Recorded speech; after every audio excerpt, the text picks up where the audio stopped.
있죠? 네. 자, 오늘은 지난번에 이어서 이상구 박사 시리즈 두 번째 시간을 갖도록 하겠습니다. 자, 여러분, 오늘의 주제는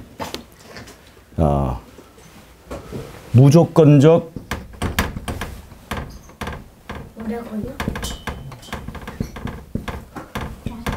무조건적 구원인가? 조건적 구원인가?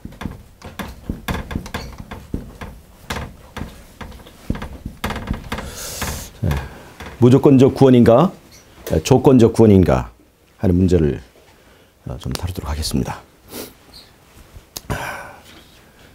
무조건적인 사랑을 강조하는 이상구 박사님은 우리의 구원이 무조건적 조건 없이 하나님께서 주신 구원이고 그 구원은 우리의 회개 또 우리의 어떤 행위와 상관없이 십자가에서 완성이 되었다 이렇게 말씀을 하십니다.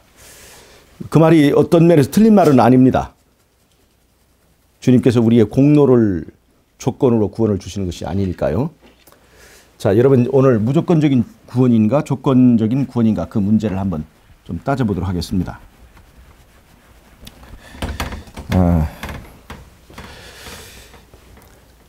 우리 그 대쟁투를 전제로 하는 성경에서 말하는 구원은 이 구원은 두 가지 요소로 구성이 되어 있습니다. 하나는 구원의 제공, 또 하나는 구원의 취득. 이렇게 두 가지 요소로 구성이 되어 있어요. 왜 그러느냐? 구원을 하나님께서 일방적으로 구원을 완성하거나 일방적으로 구원을 결정하실 수가 없는 것은 하늘에서부터 시작된 선악간의 대쟁투의 그 내용 때문에 그렇습니다. 선악간의 대쟁투가 뭐냐면 우리의 경배가 강요에 의한 것이냐 아니면 자원하여 드리는 것이냐. 하나님은 강요하시는 독재자 하나님이냐 아니면 사랑으로 우리를 지도하시고 이끌어 주시는 그 하나님이냐 하는 문제에 와서 하나님의 품성에 관한 그런 그 다툼이 대쟁투에 하늘에서 시작된 대쟁투에 있기 때문에 하나님께서는 우리를 구원을 일방적으로 해 주실 수 있지만 구원을 일방적으로 하지 않습니다. 즉 누구의 의사를 존중하냐면 바로 우리들의 의사를 존중하셔요. 왜냐하면 구원이라고 하는 것은 내가 하나님의 나라에 가서 하나님과 함께 영원히 사는 것을 말하기 때문에 하나님과 사는 것이 이 하나님의 일방적인 결정과 선택으로 그렇게 이루어지면 그것이 원하지도 않는 그 하나님과 함께 사는 것이 별로 달갑지도 않고 행복하지도 않은 사람들을 끌어다가 이 하늘에 살게 되면 그것이 천국이 될 수 없기 때문에 그래서 하나님께서는 우리에게 그 구원을 받을 것인지 안 받을 것인지를 결정할 수 있는 그런 자유의지를 우리에게 주셔서 구원을 하나님이 제공하시지만 우리에게 강요하시진 않고 그 다음에 그 구원을 취득하는 그 선택권을 바로 우리에게 주셨다고 하는 거예요. 그런데 여러분 구원을 제공하시는 그 하나님의 계획은 창세전부터 계셨고 그 다음에 그 구원의 제공이 완성된 것은 십자가에서 예수님이 죽으심으로 완성된 것인데 이 구원의 제공에서는 우리가 이 구원의 제공은 누구에게 제공한 거예요? 구원받을 사람만 위해서 제공한 거예요? 구원받지 못할 사람도 들어간 겁니까? 구원받지 못할 사람도 포함된 제공이에요. 그러니까 우리가 믿든지 안 믿든지 회개를 하든지 안 하든지 내가 어떤 행위, 어떤 조건과 아무 상관없이 하나님께서는 우리에게 구원을 완성하여서 우리에게 제공하십니다. 근데 그 구원의 완성의 결정체가 뭐예요? 그게 바로 예수님이에요. 예수님. 이 예수님 안에 구원이 완성됐어요. 예수님 안에 구원이 완성됐어요. 자, 예수님 안에 구원을 완성하셔서 그 예수님을 우리에게 제공하신 거예요. 이게 구원의 제공입니다. 그러니까 구원의 제공의 단계에 있어서는 조건이 있어요, 없어요? 아무런 조건이 없어요. 하나님께서 일방적으로 내가 믿든지 안 믿든지 회개하든지 안 회개하든지 하나님께서는 우리에게 구원을 완성하여서 제공하셨어요. 누구 안에서 완성된 거예요? 예수님 안에서 완성된 거예요. 자, 그러니까 이 과정에서는 조건이 있어요, 없어요? 무조건적인 제공이에요. 그러나 여러분, 이 대쟁투 배경 때문에 이 구원을 일방적으로 결정하지 않고 구원을 받아들일지 안 받아들일지를 누구에게 맡겨두셨다고 그랬어요? 우리의 선택에 맡겨두셨단 말이에요. 그러면 우리가 구원을 취득하려면 하나님이 나에게 이런 구원을 제공하셨구나 하는 것을 아는 것으로 됩니까, 안 됩니까? 아는 것으로 되는 게 아니에요. 하나님은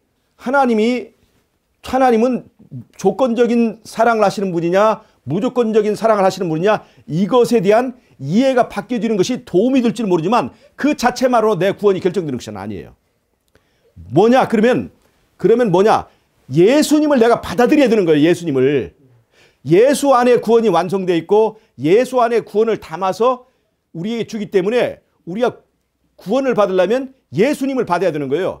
그런데 예수님을 받으려면 뭐가 있어야 돼요? 예수님에게 이르는 계단이 필요한 거예요. 즉 구원을 취득하는 이 과정에서는 자, 잘 보세요. 이 시간에 중요한 거니까 졸지 말고. 자, 구원을 취득하는 과정에 있어서는 우리가 예수님을 받아야 되니까 예수님을 받으려면 뭐가 필요해요? Steps to Christ. 예수님에게 이르는 단계가 필요하다는 거예요. 단계가. 그걸 번역하면 이게 무슨 말이에요? Steps to Christ를. 이게 정로의 계단이에요. 정로의 계단. 자, 구원을 취득하는 일에서는 회개가 필요합니까? 안 합니까? 우리 김육 집사님, 구원을 취득하는 일에는 회개가 필요해야 안 필요해요? 예? 왜 필요할까요? 왜? 지금 내 안에는 구원을 받아들이기 전에 내 안에 누가 왕노릇하고 있어요? 내가 왕노릇하고 있어요. 죄가 왕노릇하고 있어요. 그러면 예수님을 받아들이려면 이 시스템이 방향 전환을 해야 돼요, 안 해야 돼요? 완전히 방향 전환을 해야 되는 거예요. 완전히 방향을 바꾸고 누구에게 가야 되는 거예요? 예수님께로 가야 되는 거예요. 그 steps to Christ. 예수님께로 나아가는 과정에 뭐가 필요해요? 회개가 필요해요, 안 필요해요? 자복이 필요해요, 안 필요해요? 필요해요. 헌신이 필요해요, 안 필요해요? 필요한 거예요. 자, 그럼 보세요. 구원을 얻는 일에 회개가 필요해요, 안 필요해요? 필요한 거예요. 잘 보세요. 회개가 조건이냐 아니냐 사실 이렇게 묻는 것이 정말 조금 어색한 질문이지만 구태여 따진다면 이거 들어가는 겁니다. 그러나 여러분 이렇게 방향전환하고 내가 주님께로 가서 주님을 받아들이고 하는 것이 내 공로라고 할 수 있어요? 내 공로라고는 할 수 없는 거예요. 구원은 어디서 완성된 거예요? 예수님 안에서 완성되고 나는 그것을 값없이 받아들이는 거예요. 값없이 받아들이는 거예요. 그래서 이것은 조건적이지만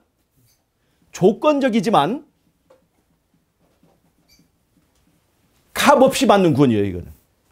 그러니까 이상구 박사의 문제점 중에 하나는 용어를 잘못 사용한다는 거예요. 무조건적 구원이냐 조건적 구원이냐 이렇게 나누는 것은 사실은 무의미한 거예요. 왜냐하면 이러한 구원의 구조에서는 구원에는 조건이 있어요, 없어요? 전체로 보면 구원의 취득에는 분명히 조건이 있어야 되는 거예요. 구원의 조건이 없는 것은 조건이 없는 그런 어느 단계에서만 있냐면 구원의 제공 단계에서만 조건이 없는 거예요. 자, 정lu계단 62페이지에는 영생의 조건이 있다고 그랬어요, 없다고 그랬어요? 정lu계단 전에는 영생의 조건이 예전이나 지금이나 다 똑같다고 그랬어요. 그건 바로 순종을 조건으로 영생을 얻는 것이라고 그랬어요. 자, 그러면 무조건적 구원, 무조건적 사랑의 개념에서 순종을 조건으로 영생을 우리가 얻을 수 있다고 하는 것은 이건 하나님의 속성에 맞습니까? 맞습니까? 네? 이게 정lu계단에 있는 말씀이에요, 이게. 분명히. 그래서 이상구 박사가 왜 화이트 부인의 글을 1888년 이전과 1888년 이후를 나누는가를 우리가 알아야 돼요. 바로 정lu계단 이런 데서 명백하게 영생의 조건적이라고 얘기하고 있어요. 자, 지금 봐요. 여기 이 과정에서 구원이 조건적이라고 그랬어요? 아니, 조건적이에요? 안 조건적이에요? 회개가 조건이 돼야 안 돼요? 되는 거예요, 이게. 즉, 구원을 제공하는 그 과정에서는 내가 믿는 것도 조건도 아니고 내가 회개하는 것도 조건도 아니에요. 내가 선한 행위하는 것은 더더욱 조건이 아니고 심지어 믿음조차도 조건이 아니란 말이에요. 내가 선택을 하든지 안 하든지 그런 것과 상관없이 구원을 제공한 거예요. 십자가에서 하나님께서 우리에게 그 아들을 주실 때 이런 아무런 조건 없이 일방적으로 주신 거란 말이에요. 그런데 그 구원을 내가 취득하는 일은 반드시 이건 조건이 있어야 되는 거예요. 왜 그러냐면 이 구원의 취득은 구원받을 사람에게만 적용됩니까? 구원받지 않을 사람에도 적용됩니까? 구원받을 사람에게만 적용되는 거예요, 이거는. 자, 그러니까 구원의 제공은 구원받지 않을 사람에게도 적용되는 거예요. 그러나 구원의 취득은 누구에게만 적용되는 거예요? 구원받을 사람에게만 적용되는 거예요. 그래서 구원받을 사람에게 적용되는 구원의 취득의 조건은 회개와 자복과 헌신, 정lu계단은 그 요소들이 다 들어간다 이 말이에요. 그러니까 구원 전체로 놓고 보면 회개가 조건이 됩니까? 안 됩니까? 되는 거예요. 믿음이 조건이 돼야 안 돼요? 당연히 믿음이 조건이 되는 거예요. 그리고 영생의 조건은 우리가 순종을 조건으로 하나님께서 영생을 주시는 거예요. 왜 그러냐면 율법이라고 하는 것은 잘 봐요. 율법이라고 하는 것은 율법을 순종하면 뭐가 돼요? 영생을 주는 거예요, 이게. 순종이라고 하는 것은 하나님의 말씀에 대한 순종이에요. 그러니까 율법에 순종하면 결과로 영생이고 율법을 불순종하면 사망이 되는 거예요. 그래서 생명과 사망을 너희에게 주었다라고 하는 것은 바로 이 율법을 말하는 거예요. 자, 왜 영생이 우리에게 이 생명이 됩니까? 자, 하나님께서 우리에게 자유를 주셨죠. 내가 마음대로 할 수 있는 자유를 주었어요. 그러나 그 자유라고 하는 것이 좋은 것이지만 나 혼자 있을 때는 내가 뭐든지 다 할 수 있지만 내가 이 세상에 나 혼자 살지 않고 하나님과 사람이 함께 살고 천사와 사람이 함께 살고 사람과 사람이 함께 살게 되면 나에게만 자유가 있는 거예요? 다른 사람에게도 그 자유가 있는 거예요? 다른 사람에게도 자유가 있는 것을 인정해야 돼요. 그러니까 똑같이 자유를 누리는 것, 그것을 갖다 우리가 평등이라고 하는 거예요. 평등. 자유를 누리되 함께 자유를 누리고 영생을 누리되 함께 영생하기 위해서는 뭐가 필요하냐? 이 자유라는 것과 평등이라는 것은 서로 충돌하는 거예요. 알고 보면. 자유는 내 마음대로 하는 거고 평등은 우리가 함께 그것을 누리기 위해서 무엇을 요구하냐면 최소한의 양보를 요구하는 거예요. 최소한의 양보. 최소한의 양보. 그러니까 에덴 동산에 수많은 나무가 있고 하지만 그 중에 딱 하나만 먹지 말라고 하는 금지의 영역이 생긴 거예요. 이 금지의 영역. 자, 자유를 누리되 함께 자유를 누리고 영생을 누리되 함께 영생을 누리게 하기 위하여, 즉 사유를 지키기 위하여 최소한의 우리의 자유를 양보하는 금지 영역이 생기는 거예요. 최소한의. 그것이 뭐냐면 그것이 바로 율법이에요. 율법. 이 율법은 우리 모두가 함께 행복하고 우리 모두가 함께 영생을 누리고 우리 모두가 함께 자유를 누리기 위해서 우리를 지키는 울타리와 같은 것이에요. 그러니까 이 율법을 지키면 함께 행복한 거예요. 함께 영생을 얻는 거예요. 함께 자유로운 거예요. 그러니까 율법에 순종해야 돼요, 안 해야 돼요?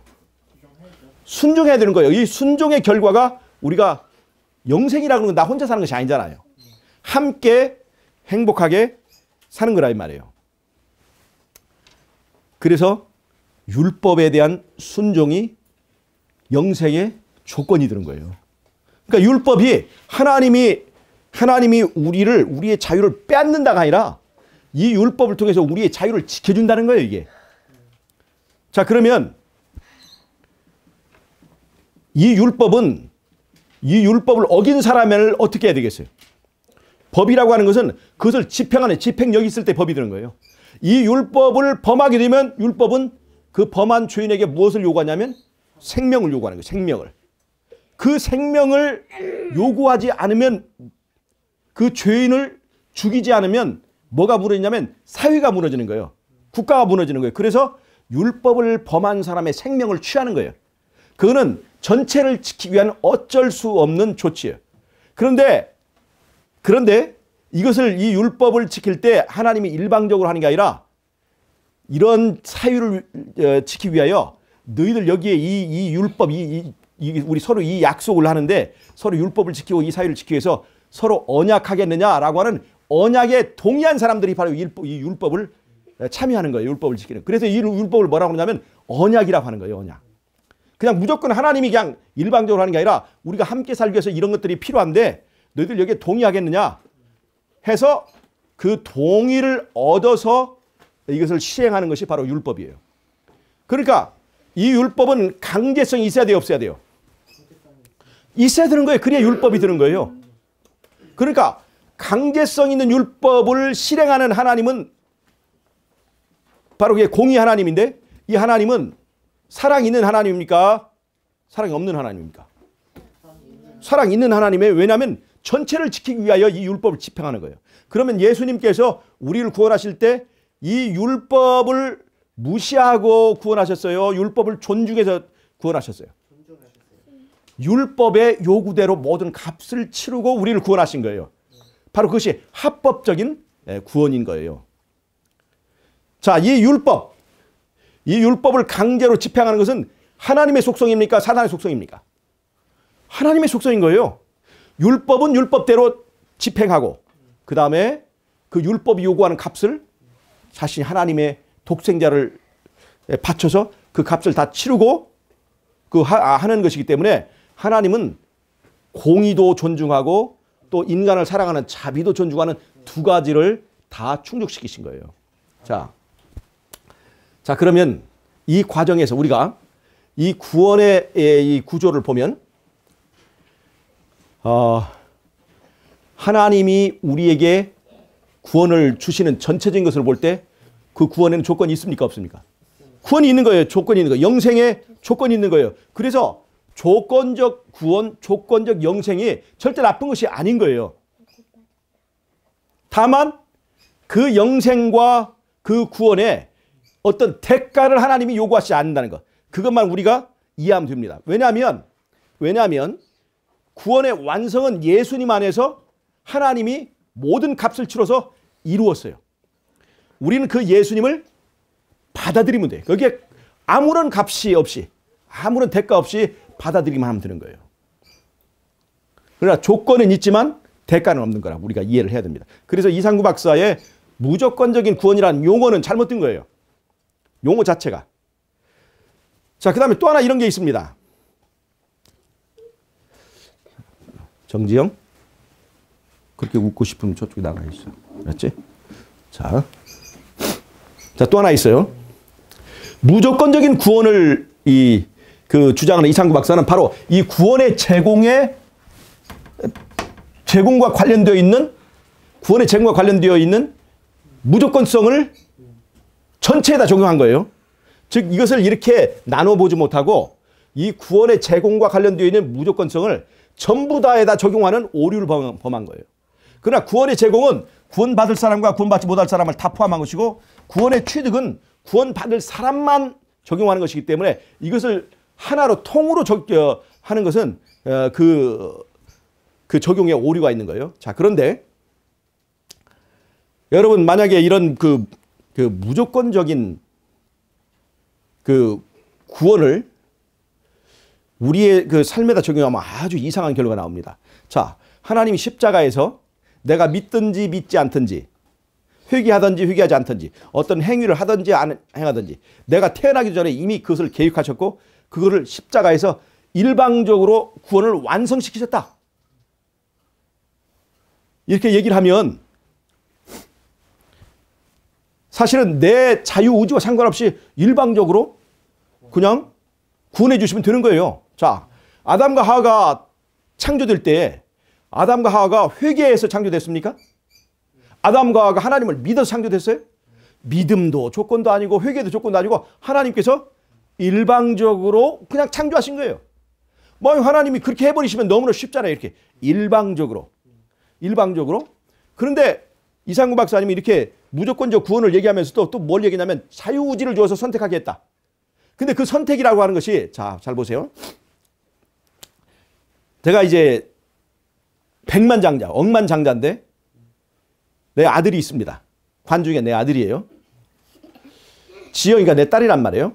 그럼 내가 이제 죽을 때 내 모든 재산을 지영이에게 다 준다 하고 이제 유언하고 그래서 죽었단 말이에요. 그러면 이 모든 재산이 지영이 거 맞아요, 안 맞아요? 지영이가 믿음이 없어도 아빠를 좋아하든지 안 좋아하든지 그냥 다 그대로 지영이께 드는 거예요. 일방적으로 드는 거예요. 내가 그냥 사랑해서 그냥 준 거예요. 그런데 이 상속에는 나는 이 상속을 거부할 수 있는 상속 거부권이 있어. 상속을 받지 않겠다. 상속 포기할 수 있는 상속 포기가 있단 말이에요. 이 상속을 포기해버리면 이 재산은 지영에게 가지 않고 어디 가냐면 다른 친척 또 아니면 그런 것도 없으면 그냥 국가에 귀속돼 버려요. 우리의 구원이 그런 것이냐 이 말이에요. 우리의 구원이 무조건적 구원이란 바로 그러니까 비슷한 거예요. 이상구 박사의 자유의지가 바로 그런 거. 내가 하나님이 일방적으로 구원해 주시지만 내가 그것을 내 의사를 통해서 그것을 거부하는 거부권이라고 한다면 이제 그것도 사실은 무조건적인 것은 아니지만 무조건적인 건 아니에요. 조건적이지만 지금 이 상속을 말하는 것들도 어느 정도 조건적이지만 거부할 수 있는 조건. 그러니까 말하지 않으면 자동적으로 지영이에게 상속이 되지만 그걸 거부할 수 있는 소극적인 조건이라 이 말이에요. 이것이 더 이제 무조건적인 그 구원에 가깝죠. 그런데 이렇게 되면 말이에요. 어떤 것이 있을 수 있냐면 내가 자유의지를 행사하는 게 좋아요, 안 좋아요? 하나님께서 일방적으로 구원해 줬으니까 내가 자유의지를 행사할 필요가 있어요, 없어요? 그냥 가만히 있으면 자동적으로 되니까 이런 경우는 전도할 필요가 있어요, 없어요?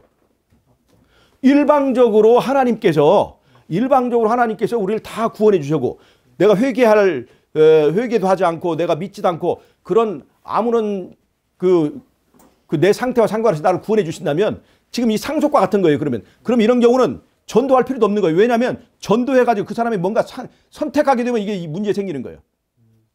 만약에 무조건적인 구원을 이렇게 지금 문제를 삼자면 이런 게 된단 말이에요. 그 다음에 내가 이제 상속을 했는데 이 상속이 내 딸 지영이가 그것을 인정할 때만 그 상속이 넘어가는 것이라고 한다면 그거는 이미 조건이 있는 거예요. 조건. 무슨 말 알겠죠? 그러니까 이상구 박사가 말한 자유의지가 무조건적인 구원을 강조하게 되면 이 자유의지가 만약에 자유의지를 행사해야만 그것이 돌아가는 것이라고 한다면 이 법적인 용어로 정지조건부라고 그래요. 그 의사를 조건으로만 효력이 미치는 거예요. 예, 그럴 경우라면 그야말로 조건적인 거고, 그 다음에 자동적으로 효력이 적용되지만 내가 그것을 거부하는 경우에만 적용이 되지 않도록 한다. 이게 소위 그 법적인 용어로 해제 조건부라고 하는데, 이런 경우도 이제 무조건적이긴 하지만 더 이제 더 무조건적인 것에 더 가까운 거예요.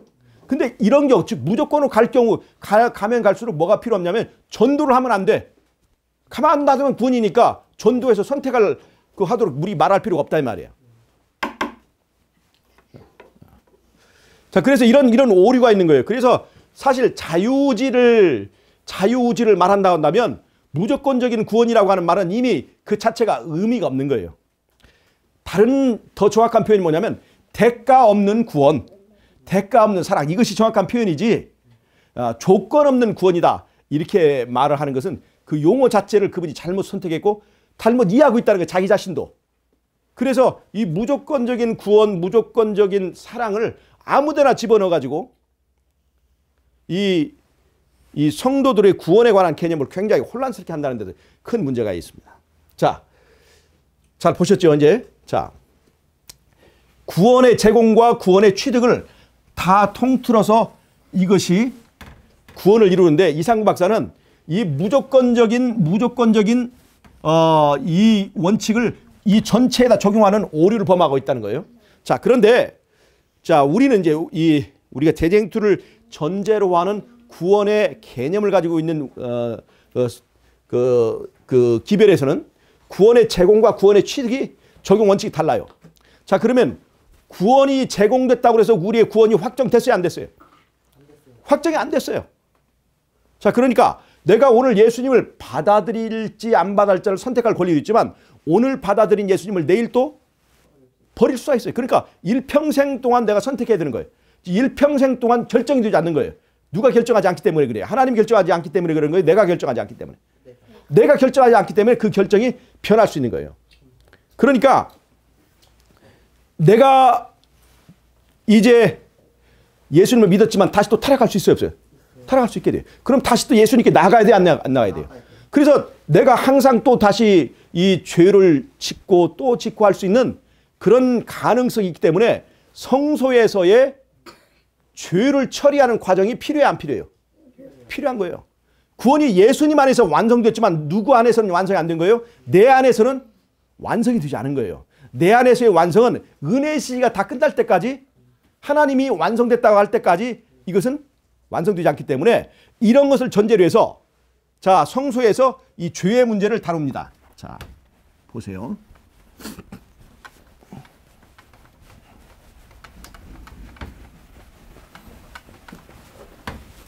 자,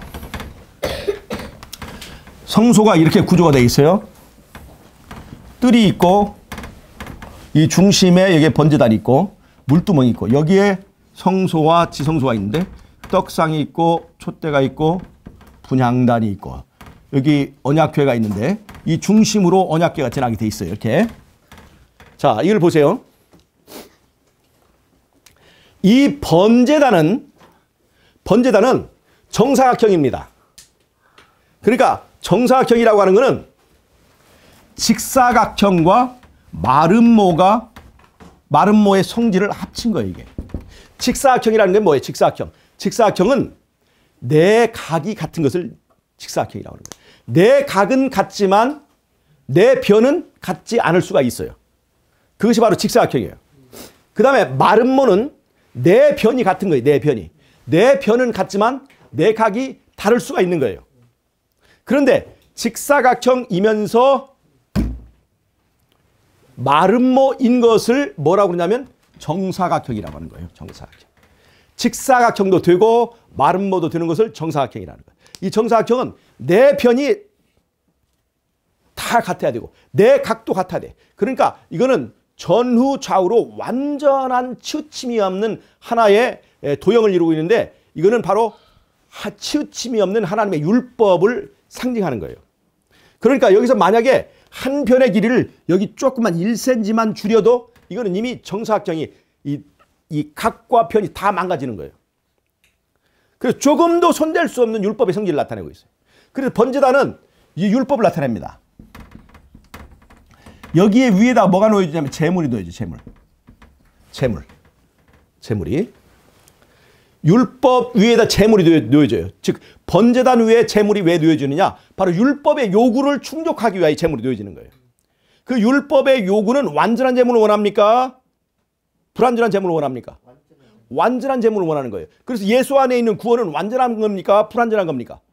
완전하고 완성된 거예요. 자, 번제단 위에 재물을 놓는데 이 재물에 4가지 요소가 있어요. 첫째, 이 재물이 여기에 살과 피가 있고, 그 다음에 이 재물을 태울 때 여기서 빛이 나와요. 이 재물을 태울 때 여기서 향기가 나와요. 이렇게 돼 있어요. 재물의 4가지 요소가 살과 피, 그리고 빛과 향이에요. 자, 그런데 이 번제단은 어떤 사건을 말하자면 십자가에서 예수님이 죽으신 그 사건을 말해요. 예수님이 십자가에 죽으신 것은 바로 번제단에 자기 자신을 제물로 바친 거예요. 자, 이 번제단은 십자가입니다. 그래서 이 뜰의 영역은 바로 이 땅에서의 사건을 말합니다. 근데 예수님께서 죽으신 후에 어디로 가셨어요? 하늘 성소로 가셨어요. 성소로 가셔서, 이거는 하늘 영역입니다. 하늘 성소인데, 이게 하늘 성소에 가셔서 여기에 떡상이 있습니다. 이 떡. 여기에는 살이 떡으로 와 있습니다. 자, 여기에 있는 빛이 촛대로 와 있습니다. 여기에 있는 향기는 여기에 분향단의 향으로 와 있습니다. 그 다음에 여기에 있는 피는 분향단 뿔에 발라져 있습니다. 즉 제물의 4가지 요소가 성소 칸에 그 기구들 위에 다 있다는 거예요. 다른 말로 하면 이 제물의 이 4가지 요소를 여기에 그대로 다 진열해 놓은 거예요.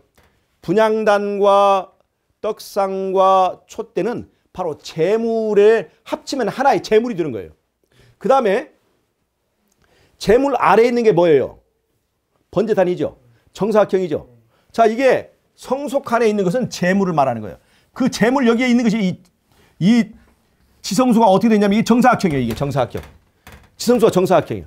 자, 이 정사각형 안에는 뭐가 있어요? 율법이 있죠. 바로 제단을 상징하는 거예요. 그러니까 제물 밑에 제단 있는 것처럼 성소는 예수님의 그 공로를 말하는 거고 지성소는 바로 제단을 말하는 거예요. 제단. 심판을 말하는 거라 이 말이에요. 그래서 이 번제단에 있는 것이 그대로 이렇게 되어 있던 것이 그대로 옆으로 그대로 나열된 곳에 불과하다 이 말이에요. 성소칸에는. 그러니까 예수님께서 하늘 성소에 들어가셔서 무슨 일을 하냐면 성소칸에 있는 거 바로 요거. 떡상과 분향단과 이 촛대, 여기에 예수님의 공로를 근거로 어떤 일을 하시냐면, 자, 예수님의 공로는 구원받지 못한 사람을 위하여도 값을 치러준 거예요, 안 치러진 거예요? 모든 사람을 위하여 값을 치는 거예요. 그러나 최종적으로 구원받는 사람은 모든 사람이 구원받는 겁니까? 구원받을 사람만 구원받는 겁니까? 구원받을 사람만 구원받는 거예요. 그게 누구예요? 예수를 영접하는 거예요. 예수를 영접하기 위해서 회개하고 자복하고 헌신하여서 예수님의 제자가 되기로 선택한 그 사람에게만 이 구원이 적용되는 거예요. 그러니까 예수를 개인의 구주로 영접한 사람에게 이 예수님의 십자가 효력이 적용되게 되어 있는 거예요. 그러면 예수님은 예수님의 공로를 나열하면서 재판을 이 성소에서 뭘 하냐면 나를 개인의 구주로 영접한 구원받기를 원하는 사람들에게 십자가의 공로를 적용해서 그들에게 부활을 선언해주고 그들에게 하나님의 나라의 시민권을 선고해 달라고 재판을 청구하는 거예요. 그래서 그 재판을 통해서 선언이 돼야만 그것이 합법적인 구원이 되기 때문에 그래서 대속죄일 날 바로 예수님의 공로를 근거로 해서 너는 구원받을 자격이 있다. 너는 부활할 자격이 있다. 라고 하는 것을 선언하는 것이기 때문에 이 성소 과정이 필요한 거예요. 즉 이러한 법적인 과정이 왜 필요하느냐? 구원의 제공과 구원의 취득이 분리됐기 때문에 그렇다 이 말이에요. 그런데 구원의 제공과 구원의 취득을 한 덩어리를 보아버린 이상구 박사는 이러한 성소의 과정이 필요 없다 이 말이에요. 구원의 제공과 구원의 취득을 한 덩어리 본 이상구 박사는 구원의 제공에게만 적용되는 무조건적인 그 구원을 구원 전체에다 적용해버리는 오류를 범해버리고 구원이 거기서 완성됐기 때문에 십자가에 완성됐기 때문에 바로 더 이상의 이런 성소에서의 속죄의 과정은 필요치 않다라고 말을 해버린 거예요. 그러면 1844년에 이 초사심판의 이 내용도 알맹이가 다 날아가 버린 거예요. 없어져 버린 거예요. 그러면 계시록 14장에 있는 새 천사의 기별이 내용이 뭐예요? 심판의 시간이 이르렀다라는 그 심판의 그 기별이 싹 날아가 버리면서 새 천사의 기별이 날아가 버리고 새 천사의 기별을 전하는 것이 사명인 이 재림교회의 근본적인 뼈대와 이 구조와 가치가 싹 날아가 버리게 되는 것이라 이 말이에요.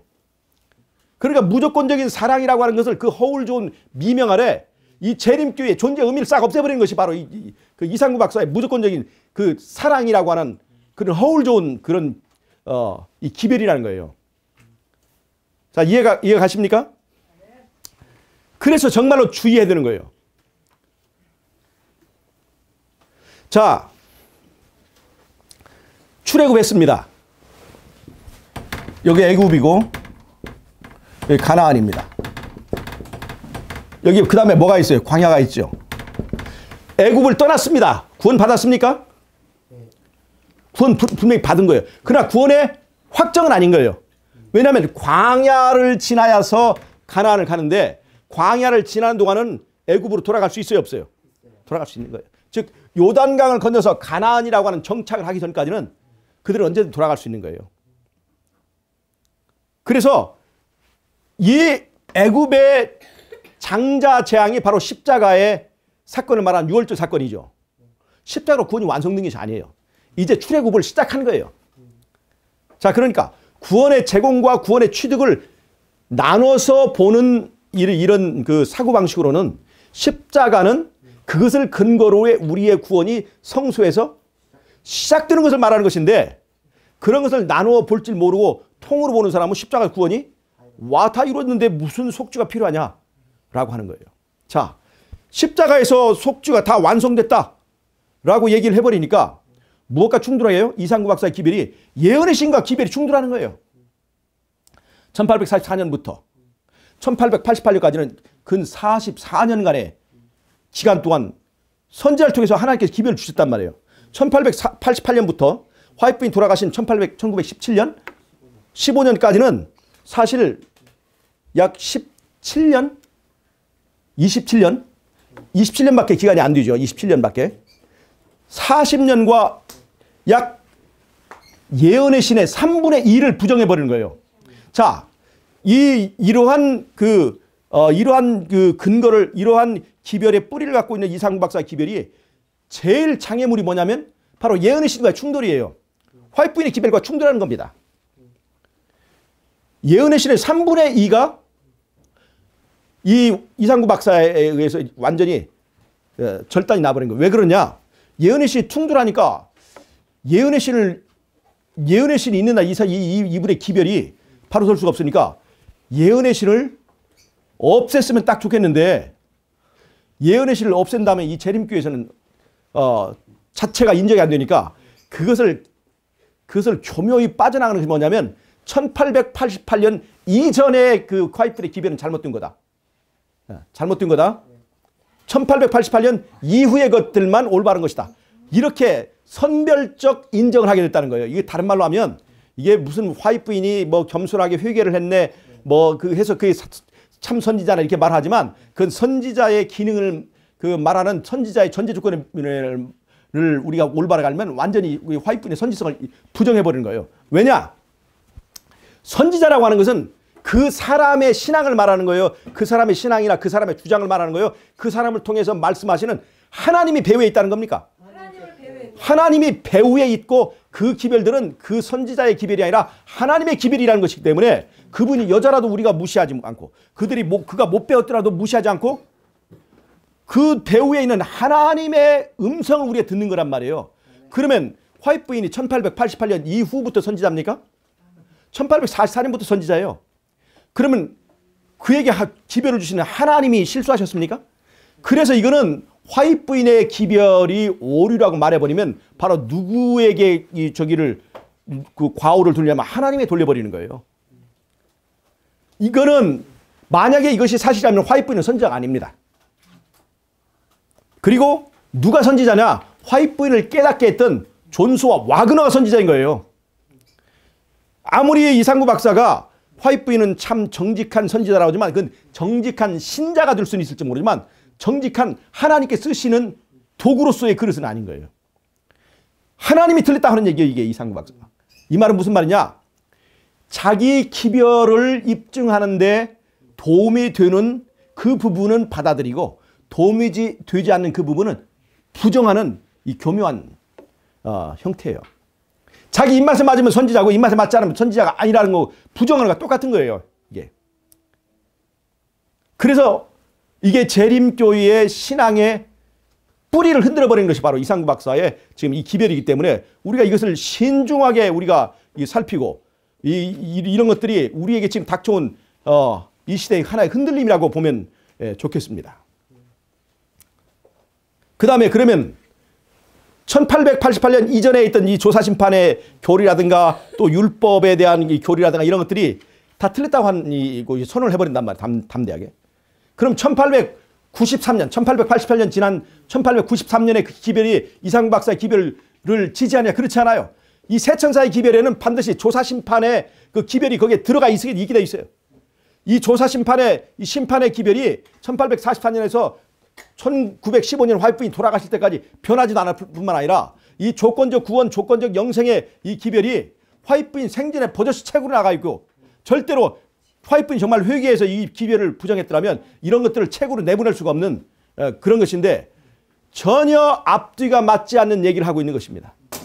1893년에 그 기별에 의하면 존스와 와그너가 무조건적인 구원을 주장하는 것에 대해서 화입부인이 신랄하게 책망하는 내용이 있습니다. 1888년 이후의 기별이 1888년 이전의 기별과 일관성이 없다. 그렇지 않아요. 과거에 화입부인에게 주어진 기별이 잘못됐는데 그것이 1888년 이후에 새롭게 깨닫게 되어서 회개하고 한 것이 아니에요. 재림교회가 기별을 받아들일 때 점진적으로 하나씩 이해가 넓어지게 됐습니다. 처음부터 음식물 기별을 받아들인 것도 아니고 처음부터 안식일 기별을 받아들인 것도 아니에요. 점진적으로 논의를 가져오고 그 논의를 가져오는 과정이 하나님의 성령이 인도하시고 그때마다 선지자를 통해서 어떤 것이 옳은가를 지도해주는 과정을 따라서 발전해 가고 있었는데 화입부인의 기별이 틀렸는데 그것을 교정한 게 아니라 이 백성들이 그런 논의 가운데 있고 문제 가운데 있을 때 화입부인도 계시를 받기 전에는 그것을 알 수가 없었어요. 그러나 계시를 받고 그것을 하나님이 지지한다고 얘기를 해주면서 그 개혁을 인정해 준 그 역할을 했지 과거에 화입부인이 잘못한 것을 잘못했는데 그건 잘못된 건데 이걸 고친다 그런 게 아니에요. 절대로 화입부인의 기별이 전에는 이렇게 잘못했다가 이렇게 다 새로 고쳐진 그런 것이 아니에요. 백성들이 그렇게 그런 오류에 있다가 화입부인이 그 오류를 이제 잘못된 것을 지적하고 하는 그런 과정에 생긴 것을 그 기별의 오류를 인정한 것이라고 하는 것은 굉장히 잘못된 적용이라고 볼 수가 있습니다. 그래서 오늘은 제가 무조건적인 구원이냐 조건적인 구원이냐 하는 그 문제에 대해서 제가 오늘 살펴봤습니다. 무조건이라고 하는 그 용어 자체가 잘못된 거예요. 구원의 제공에 관해서는 무조건적이지만 구원의 취득에 관해서는 절대로 무조건적이 아닙니다. 구원의 제공은 모든 사람, 즉 구원받는 사람과 구원받지 못한 사람 모든 사람을 대상으로 한 제공이지만 구원의 취득은 구원받을 사람만 취득하는 것이기 때문에 그 대상이 달라요. 그래서 구원의 취득에는 반드시 조건이 있습니다. 그건 믿음이 조건이고 그 다음에 회개가 조건이고 자복이 조건이고 그 다음에 순종이 조건인 거예요. 그래서 구원의 제공과 구원의 이 취득이 이렇게 나누어져서 이것들이 다른 원칙에 적용되어야만이 이 구원의 전반적인 원리를 이해할 수가 있습니다. 그 다음에 구원의 제공과 구원의 취득이 이렇게 좀 다르기 때문에 그래서 그것들을 그것들을 다루고 결정하기 위한 성소의 그런 과정들이 필요한 거예요. 그래서 이것을 통짜로 봐버리면 십자가에서 구원이 완성됐다. 그렇기 때문에 더 이상의 무슨 속죄가 필요하냐. 이런 어리석은 그 말은 우리가 해서는 안 된다는 것이에요. 네. 그래서 오늘 여러분 갈라디아서 1장 6절부터 나오는 말씀을 비록 천사가 와서 다른 복음을 전할지라도 너희는 그 복음을, 그 말을 듣지 말라고 하는 것을 여러분 명심하시기 바랍니다. 이상구 박사가 천사보다 더 밝은 어떤 광명한 그 빛을 가졌는지 모르지만 아무리 그렇다 할지라도 우리가 성경의 진리는 절대 그렇지 않습니다. 네. 심판하시는 하나님은 절대로 차단과 같은 무슨 조건적인 그런 우리를 뭐 어떤 대가를 바라고 하는 것이 아닙니다. 무조건적으로 제공하신 그 공로가 어떻게 내 동의하에서 그것이 내 것이 되었는가를 살펴주는, 그래서 나에게 구원을 십자가에서 이룬 그 구원이 내 안에서 온전히 이루어질 수 있도록 그 과정을 이제 다루는 것이 바로 성소라고 하는 것을, 성소 과정이라는 것을 알고 하나님께서 이렇게 이루어지는 이 과정들을 절대 어리석은 그 판단으로 그르치지 않게 되기를 바랍니다. 오늘은 제가 이 무조건적인 구원과 조건적인 구원에 대해서 말씀드리고 계속해서 이 주제에 대해서 시리즈를 가지고 여러 가지 문제를 우리가 다루려고 합니다. 예를 들자면 이상구 박사의 그 책에는 사단도 구원하기 위하여 예수님께 십자가에 죽으셨다 하는 그런 내용도 있습니다. 그러니까 예수님의 십자가의 그 공로가 인간을 구원할 뿐만 아니라 사단도 구원의 대상이었다. 천사들도. 여러분 어떻게 생각하십니까? 이런 문제들. 그 위에도 많은 문제가 있습니다. 이 책을 보면 볼수록 이분의 그 내용에 얼마나 많은 오류가 있는지 몰라요. 얼마나 많은 오류가. 그래서 이 문제를 하나하나 놓고 이제 다루려고 합니다. 오늘 시리즈 두 번째는 무조건적 구원인가 조건적 구원인가 하는 문제만을 오늘 다루었습니다. 다음번 또 시리즈 3회 또 다른 주제를 가지고 또 말씀을 드리도록 하겠습니다. 예.